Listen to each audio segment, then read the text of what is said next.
Pelo sinal da Santa Cruz, livra-nos Deus, nosso Senhor, dos nossos inimigos. Em nome do Pai, do Filho e do Espírito Santo. Amém. Digamos 3 vezes essa oração.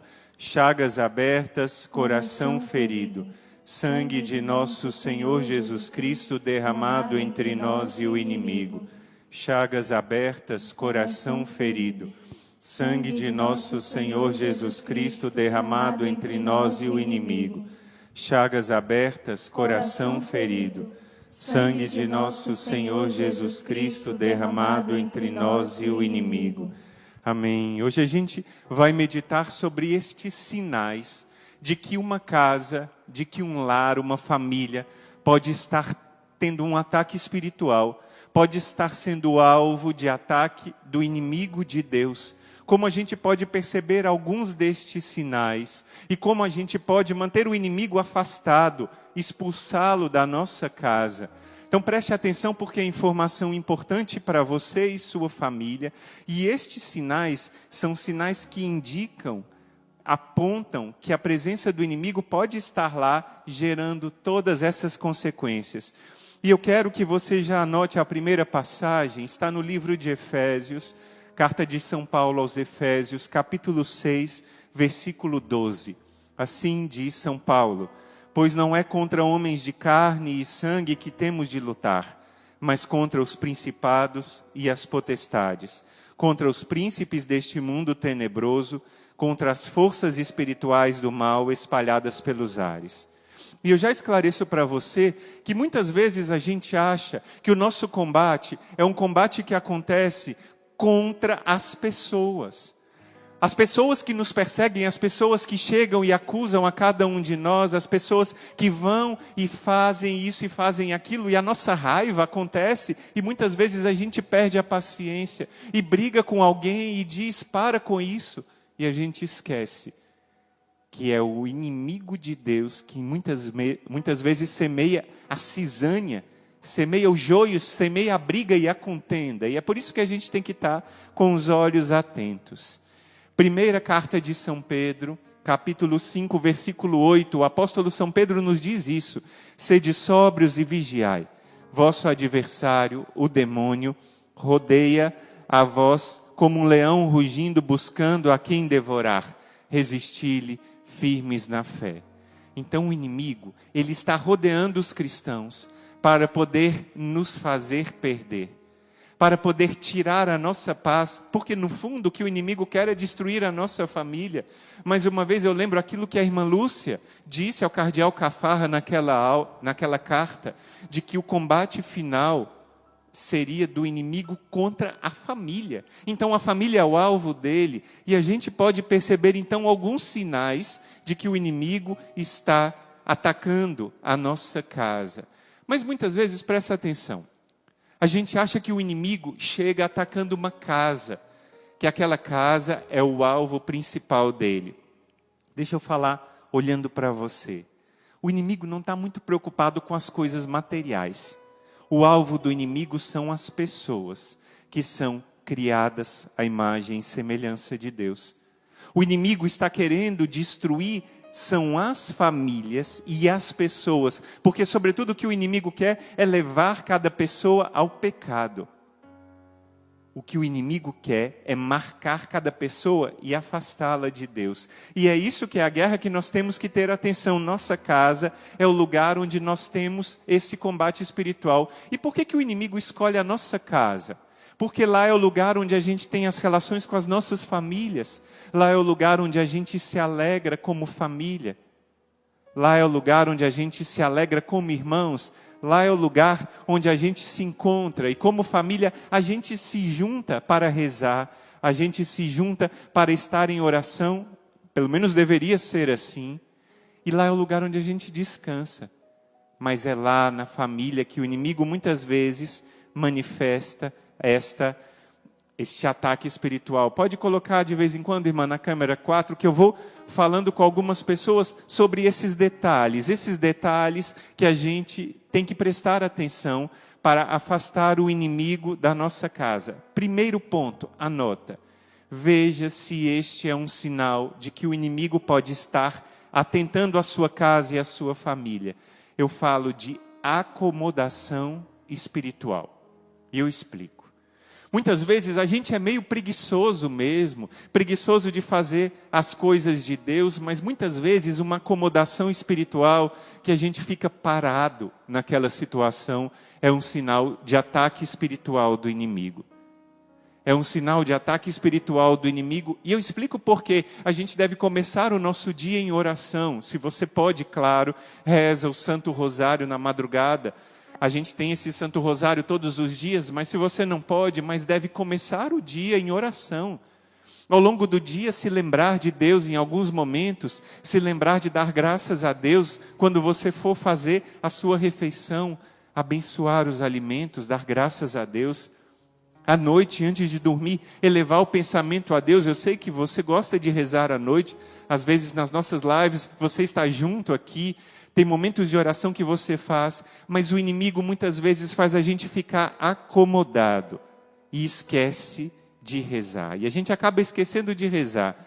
Isaías 56, 7 diz assim: minha casa será chamada casa de oração. Mas muitas vezes a gente não faz da nossa casa uma casa de oração, mas faz da nossa casa uma casa acomodada. A gente faz da nossa casa uma casa parada, uma casa sem vida de oração. É o que diz isso. Às vezes a gente até se acostuma e fala assim: mas hoje está frio, eu não vou para a Santa Missa. Hoje está chovendo demais, eu não vou para o grupo de oração. Não vou não. Não vou, hoje está difícil. Olha, é porque tem uma pessoa que vai vir na minha casa e hoje está difícil isso e aquilo. E a gente vai colocando desculpas. Mas a gente tem que prestar atenção se a gente sai para fazer compras, se a gente sai para uma festa de família com os amigos, mas quando é um compromisso de oração, a gente não sai, pode ser o primeiro sinal de acomodação espiritual. A gente tem que lembrar da carta de São Tiago, capítulo 4, versículo 7. Sede submissos a Deus, resisti ao demônio e ele fugirá para longe de vós. Anotou? Tiago 4, 7. Sede submissos a Deus, resisti ao demônio e ele fugirá de vós. Então, primeiro sinal de ataque espiritual, aquela acomodação espiritual, sobretudo aquela falta de vontade de rezar. Aquela acomodação em não querer rezar. Toda oração começa a se tornar enfadonha, eu começo a rezar e logo eu já me distraio com o celular, me distraio com a TV, e quando eu estou, às vezes eu até acabei de repousar, descansei na hora do almoço, acabei de acordar, tive uma boa noite de sono, começo a rezar, já vem o sono de novo, pode ser um sinal de ataque espiritual. Então fica atento, primeiro sinal, acomodação espiritual. Anota o segundo sinal que pode marcar que você está sendo alvo de combate espiritual, de ataque espiritual do inimigo na sua casa, na sua família. Pesadelos e sentimentos ruins. O pesadelo por si só não é um sinal claro, mas quando esse pesadelo é recorrente, e quando esse pesadelo marca outras pessoas da casa, quando esse pesadelo marca algumas crianças, e as crianças saem correndo, e chegam: mamãe, eu vi o babau, eu vi o lobo mau, eu vi o monstro, chegam correndo e fogem. Quando aquele pesadelo, você sente que está parada na cama, que você não consegue sair dali, aquele pesadelo de morte, disso, daquilo, esse é um segundo sinal de ataque espiritual que a gente deve prestar atenção. Pode ser que esse ataque espiritual esteja manifestando também nesse ponto, e você está anotando esse segundo sinal de ataque espiritual. Esse sinal é um sinal que mostra que o inimigo pode estar querendo gerar confusão, está querendo gerar cansaço, para que você acorde várias vezes à noite e não consiga rezar bem no outro dia, sinal de ataque espiritual. O Salmo 4, versículo 9 diz assim: eu tranquilo vou deitar-me e na paz logo adormeço, pois só vós, ó Senhor Deus, dais segurança à minha vida. Então esse segundo sinal a gente deve anotar e prestar atenção. Mas há um terceiro sinal, e esse sinal é um dos sinais mais claros de ataque espiritual. Você já anotou os outros dois. e você está pegando o caderno para anotar o terceiro. Você estava preocupada que não estava seu caderno. Pega agora, porque o primeiro sinal você já anotou. O primeiro sinal nós vamos voltar aqui é acomodação espiritual, e o segundo são pesadelos. Mas há o terceiro sinal, que é brigas e desentendimentos. Isso aí agora é um sinal claro de que o inimigo está lá. Porque pode ser que tenha acontecido uma situação dramática, e aquela hora ocorreu uma briga e uma discussão. Mas quando o inimigo está atentando, essa discussão acontece por coisas banais. Porque alguém pegou primeiro um pedaço da carne e não pegou o outro. Porque alguém esqueceu de colocar a meia no lugar que deveria ser, mas colocou no outro. Porque alguém esqueceu de levar o lixo para fora aquele dia.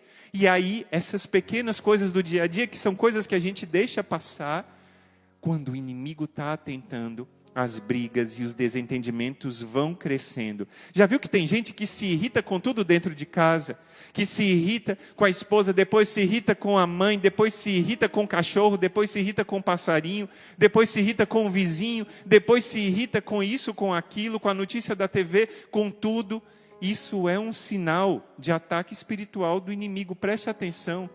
Há algumas pessoas que quando saem de casa, durante todo o tempo que estão fora trabalhando, estudando, são simpáticas, estão tranquilas, pacíficas. Basta entrar porta adentro de casa, começam as discussões, começam as brigas, começam os combates, começam essas lutas, e isso é um sinal de ataque espiritual.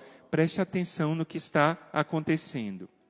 Gálatas 5, versículo 20, fala quais são algumas obras da carne, inspiradas, claro, pelo inimigo, contendas, discussões e brigas. Então a gente vê que isso é ação inspirada pelo inimigo. Por outro lado, Gálatas 5, 23, alguns versículos depois diz assim: os frutos do Espírito, e entre os frutos do Espírito tem paz, caridade, afabilidade, paciência. Quando a gente tem esses frutos, a gente está cheio do Espírito Santo. Presta atenção para eu falar uma coisa para você. Às vezes, a gente ganha muito em não brigar. Principalmente aqueles que têm um pouco do temperamento ou muito sanguíneo. E eu partilho isso com você, porque às vezes eu tenho também um lado sanguíneo muito forte. E quando alguém faz uma ofensa, aquele sanguíneo tem uma explosão de vontade de retribuir do mesmo jeito. É assim, bateu, levou do mesmo jeito, e aquela vontade de retribuir do mesmo jeito, com a mesma força. Mas a gente ganha sempre em contar até 10. Nessa hora que a gente para e pensa, eu vou responder essa mensagem agora. Eu vou responder essa mensagem agora, e as palavras que a gente usa normalmente são aquelas mais duras. Porque se ele usou ou ela usou uma palavra dura, eu vou usar ainda mais dura. E a gente entra numa briga tremenda, e é isso que o inimigo quer. O inimigo quer essa briga, quer essa discussão em nosso meio. Mas a gente tem que ter a sabedoria do Espírito Santo para nessa hora segurar e parar de brigar. Então esse terceiro sinal mostra como o inimigo pode estar atormentando a nossa casa e a nossa vida. Anota essa passagem, segunda carta de São Paulo a Timóteo, capítulo 2, versículo 23. Rejeita as discussões tolas e absurdas, visto que geram contendas. São Paulo estava preocupado sobre isso, e parece que durante a carta de São Paulo a Timóteo, recolhendo todos os momentos em que ele fala, são 7 vezes em que ele exorta Timóteo para não brigar, para manter a sua paz, para manter essa paz no coração. E quantas vezes a gente começa a brigar, não é verdade? Por coisas bestas, por coisas tolas, e a gente começa a discutir e defender o meu ponto de vista, e eu partilho com vocês 2 ocasiões que aconteceram comigo coisas completamente diferentes. Uma vez, eu recebi uma mensagem de um irmão, que era uma mensagem dura, e eu, naquela hora, subiu aquele sentimento, e eu vou falar bem direto para ele, e respondi de uma forma ainda mais dura. E a discussão aconteceu. A gente teve uma discussão, E essa discussão gerou um desagrado, e depois eu fiquei, inclusive, fisicamente mal. Comecei a ficar com dor no estômago por causa daquela discussão, comecei a ficar com enxaqueca, e meu Deus do céu, e logo entendi que a gente tinha discutido por uma coisa que não era por que discutir. Na realidade, a gente não pode discutir nunca, não é? Se vos irardes, não pequeis, diz a palavra de Deus. Então, eu fiquei mal e depois eu procurei o irmão e falei: irmão, vamos conversar.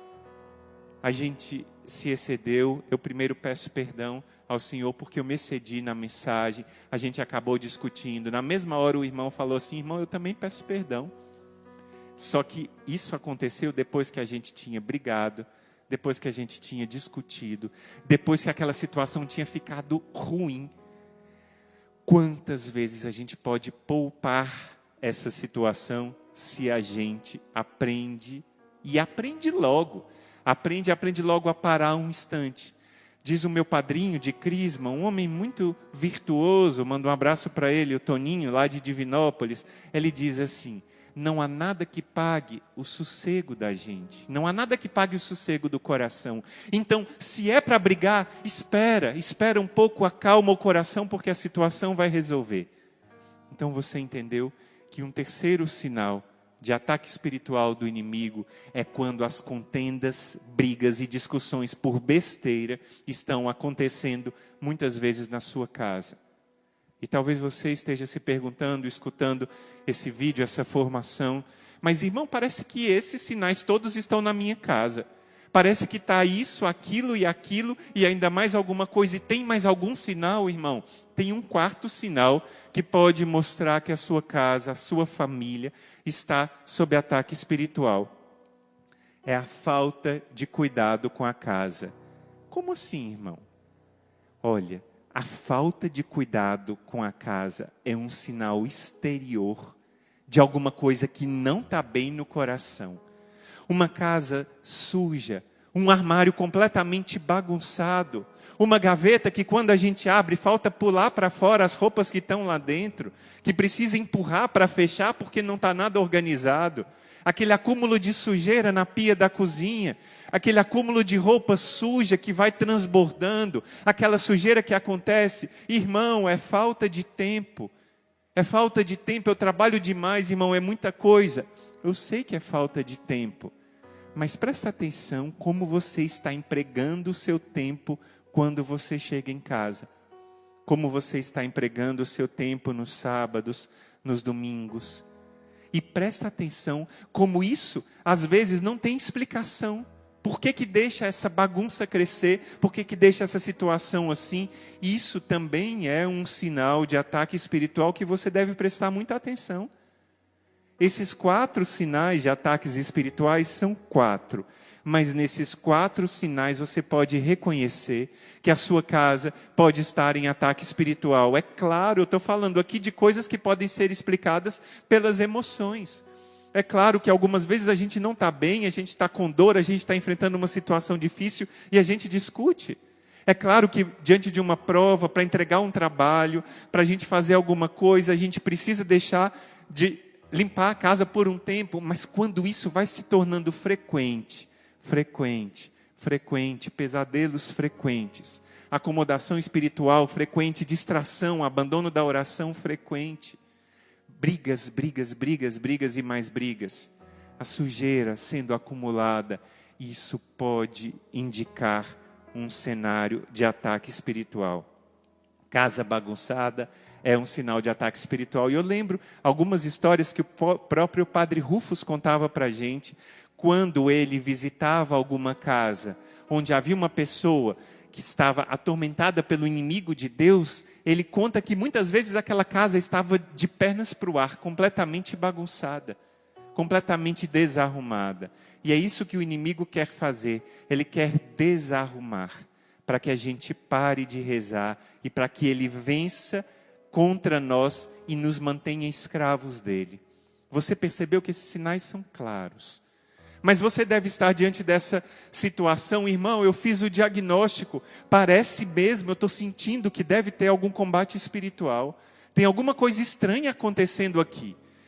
Tem alguma coisa estranha. E agora, irmão, o que eu posso fazer? O que eu posso fazer? Nós devemos entender, em primeiro lugar, que nós não lutamos contra homens de carne e sangue. Então, a tua briga não é contra o seu esposo, não é contra a sua filha, não é contra isso ou contra aquilo, ou contra o seu vizinho ou a sua vizinha.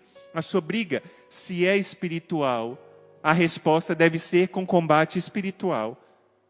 Se a sua briga é espiritual, nós precisamos de armas espirituais. Quem reza, toca o coração de Deus. E quem reza, experimenta uma graça grande, experimenta uma graça extraordinária de libertação. Quem reza, toca o coração de Deus e afasta o inimigo da sua casa. Nós temos um Deus que é todo-poderoso. Nós temos um Deus que é completamente o Senhor da história. Então, esse Deus é nosso Pai, e Ele está ao nosso lado, e Ele cuida de cada um de nós. Esse Deus está combatendo a nosso favor, e nós temos que lembrar de uma coisa muito importante. Hoje é o dia em que rezamos e fazemos essa memória, essa lembrança do preciosíssimo sangue do Senhor. E eu queria que você lembrasse, pode passar para a câmera 4, irmã, para eu olhar mais de perto os nossos irmãos. Olha só, presta atenção. Nós temos um Deus todo-poderoso que enviou o seu Filho para cada um de nós. Mais uma vez eu repito aquela passagem que é a minha preferida de toda a Sagrada Escritura, João 3,16. Deus amou tanto o mundo que Ele deu o seu Filho único para que todo aquele que nele crer não pereça, mas tem a vida eterna. E nós temos a vida eterna no nome de Jesus, porque nós cremos nele e o sangue de Jesus nos protege. Eu faço memória daquilo que aconteceu lá no livro do Êxodo. O anjo exterminador, já tinham acontecido as 9 pragas, e na 10ª praga Moisés disse que os primogênitos iriam ser ceifados. Mas ele falou com os israelitas que deveria ser feito um sacrifício. E aquele sacrifício deveria ser um cordeiro de 1 ano. E aquele cordeiro deveria ser comido às pressas. E aquele sangue deveria ser marcado nos umbrais das portas de um lado, do outro em cima. E naquela hora o anjo exterminador passaria pela terra do Egito. E onde ele encontrasse, pode ficar, irmã, ele passaria na terra do Egito. E onde ele encontrasse alguma marca do sangue do cordeiro, ele não levaria o primogênito. E assim foi dito, assim aconteceu. Porque Deus não é homem para mentir. E aquelas famílias que se colocaram sob a proteção do sangue do Cordeiro se tornaram protegidas. Aquelas famílias que se tornaram fiéis naquele momento e fizeram o que o Senhor pediu e clamaram aquela proteção do Senhor porque tinham o sangue do Cordeiro na sua porta, não foram atingidas pelo anjo exterminador. Da mesma forma você clama o poder do sangue de Cristo e clama na autoridade de Filho de Deus, porque aquele era um sangue que era sinal, que era precursor, mas nós falamos do verdadeiro sangue imolado, do verdadeiro Cordeiro que se deixou imolar para a nossa salvação, e nós vamos clamar o poder do sangue de Cristo. Eu anotei aqui 3 passagens, onde Jesus entrou na casa de alguém e deu uma graça nova. Jesus entrou na casa da sogra de Pedro, e lá na casa da sogra de Pedro ele trouxe cura, porque ela estava prostrada na cama. Quando Jesus chegou naquela casa, ele trouxe cura, e aquela mulher recebeu a graça tremenda de ser curada da sua febre. Outra vez, Jesus entrou na casa da filha de Jairo e falou, Talita cum, e naquela hora a menina levantou e ele deu vida nova para aquela menina que estava morta. E ele dá vida nova quando ele entra na casa de alguém. Mas, olha, o que o Senhor quer fazer também é trazer libertação. Quando Zaqueu estava no alto daquela árvore, e Jesus disse que ia entrar na casa dele, ele entrou naquela casa e disse, hoje a salvação entrou nessa casa, quer dizer, hoje a libertação entrou nessa casa, porque Zaqueu se libertou daquele pecado, e o Senhor hoje quer trazer libertação. O Senhor hoje quer trazer libertação e quer libertar a sua casa da ação do inimigo.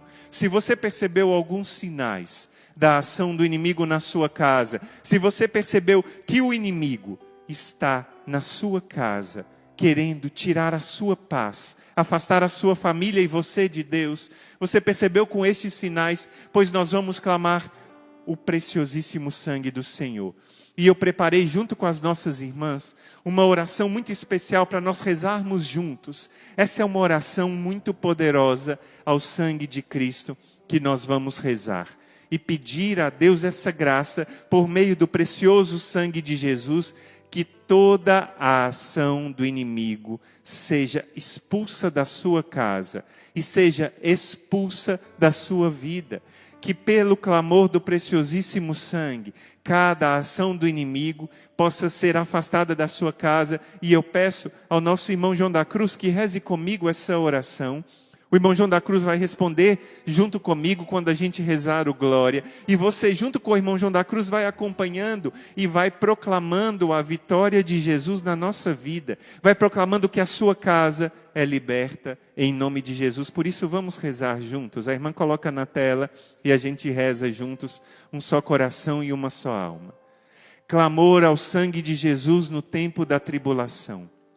Nós estamos sofrendo, Senhor, nesta hora de angústia e calamidade, em que vemos sobre nós e sobre os que amamos a ameaça da tribulação, percebemos como somos fracos e sem poder para superar o mal.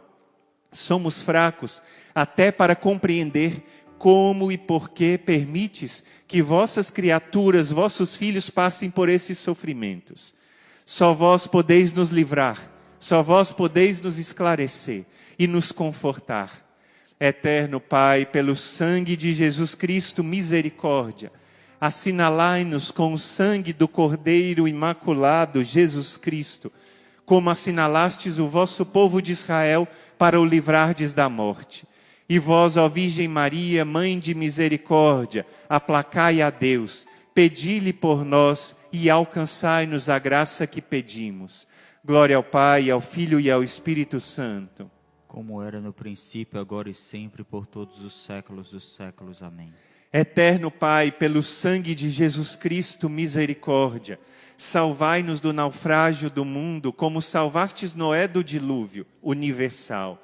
E vós, ó Virgem Maria, Arca da Aliança, alcançai-nos a graça que pedimos de libertação da nossa casa. Glória ao Pai, ao Filho e ao Espírito Santo. Como era no princípio, agora e sempre, por todos os séculos dos séculos. Amém. Eterno Pai, pelo sangue de Jesus Cristo, misericórdia, consolai-nos nas atuais necessidades e tribulações, como consolastes a Jó, a Ana e a Tobias nas suas aflições. E vós, ó Virgem Maria, Consoladora dos aflitos, aplacai a Deus, pedi-lhe por nós e alcançai-nos a graça que pedimos. Glória ao Pai, ao Filho e ao Espírito Santo. Como era no princípio, agora e sempre, por todos os séculos dos séculos. Amém. Eterno Pai, pelo sangue de Jesus Cristo, misericórdia, dai-nos força e coragem para enfrentar os perigos e sofrimentos que nos ameaçam, como fortalecestes com o maná o vosso povo que atravessava o deserto. E vós, Virgem Maria, auxílio dos cristãos, aplacai a Deus, pedi-lhe por nós e alcançai-nos a graça que pedimos da libertação da nossa casa e da nossa família. Glória ao Pai, ao Filho e ao Espírito Santo. Como era no princípio, agora e sempre, por todos os séculos dos séculos. Amém.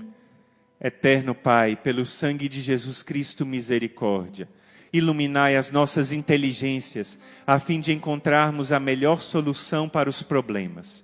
E vós, ó Virgem Maria, como instruístes os santos apóstolos com as luzes do bom conselho, aplacai a Deus, pedi-lhe por nós e alcançai-nos a graça que pedimos da libertação da nossa casa e da nossa família. Glória ao Pai, ao Filho e ao Espírito Santo. Como era no princípio, agora e sempre, por todos os séculos dos séculos. Amém. Eterno Pai, pelo sangue de Jesus Cristo, misericórdia.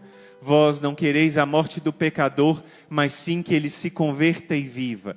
Dai-nos tempo de fazer penitência, a fim de que, arrependidos dos nossos pecados, vivamos santamente.